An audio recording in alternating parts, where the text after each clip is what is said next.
परमेश्वर का वचन हमें कहता है कि हमें पवित्र होना है। अब पवित्र होने का मतलब क्या है? कई लोग इससे घबरा जाते हैं, सोचते हैं कि पवित्रता मतलब मुझे बहुत ज़्यादा साफ होना चाहिए, बहुत शुद्ध होना चाहिए, मैं कहीं पाप नहीं कर सकता। जबकि ये सब ठीक है, सही है, लेकिन पवित्र होने का असली अर्थ ये है कि हमें अलग होना है, अलगाव में चलना है। ये जो शब्द है पवित्र, ये एक हिब्रानी शब्द से आता है जिसका मतलब है कादोश। और कादोश का मतलब परमेश्वर के बारे में है कि परमेश्वर कादोश है, परमेश्वर सबसे अलग है।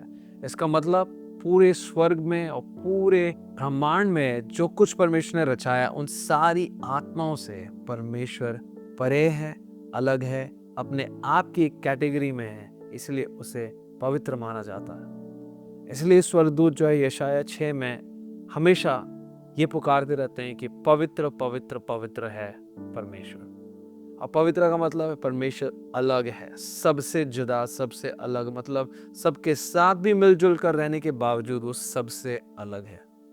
हाँ प्रियो, आपके और मेरे जीवन में पवित्रता का अर्थ यही है कि आपको और मुझे सबसे पहले अलगाव में चलना है। कई लोग जो है बिना अलगाव के पवित्रता की कोशिश में रहते हैं, और इसका मतलब ये सिर्फ स्वधर्मी हो जाते हैं, यानी कि अपने आप से उनको लगता है कि उनका धर्म जो है और उनकी स्वच्छता और शुद्धता बहुत अच्छी है। फरीसी लोग भी इस प्रकार के थे, लेकिन मेरे प्रियो, परमेश्वर का जो अलगाव है कुछ अलग है।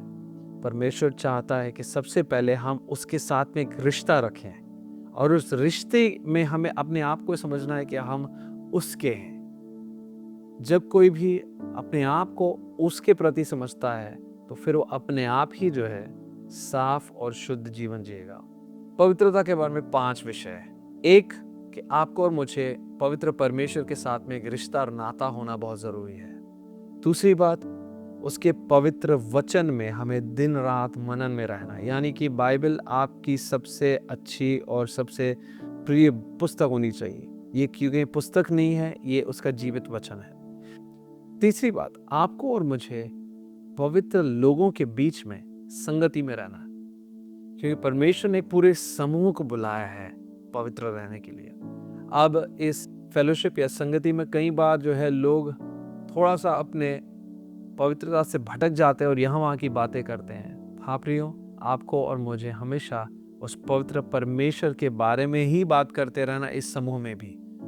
चौथी बात, आपका और मेरा चाल चलन पवित्र होना चाहिए, यानी कि हमारे काम धाम।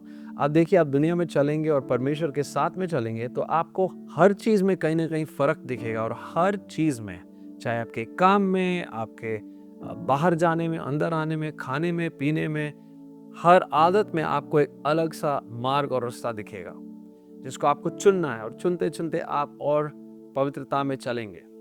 हाँ, इससे हो सकता है कि लोग आपको अजीब और गरीब समझे, लेकिन आप पवित्र हैं क्योंकि आप परमेश्वर के साथ में चलते हैं।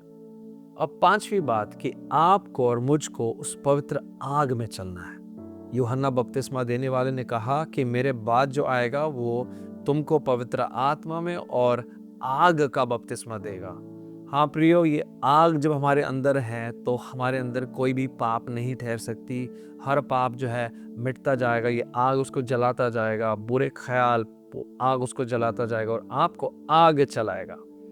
परमेश्वर चाहता है कि उसके बच्चे आग में होकर के चले। लय व्यवस्था 6 और 12 में यूं लिखा है कि उस वेदी पर से आग कभी भी बुझनी नहीं चाहिए। हाँ प्रियो, आपके मेरी जिंदगी से आग कभी भी बुझनी नहीं चाहिए। तो आए हम उस पवित्र परमेश्वर के लिए अपने आप को पवित्र बनाएं और पवित्र चाल चलन चलें। तो यदि हम अलगाव में रहेंगे तो अपने आप ही शुद्ध और साफ जीवन जिएंगे। प्रभु आप सबको आशीष दे।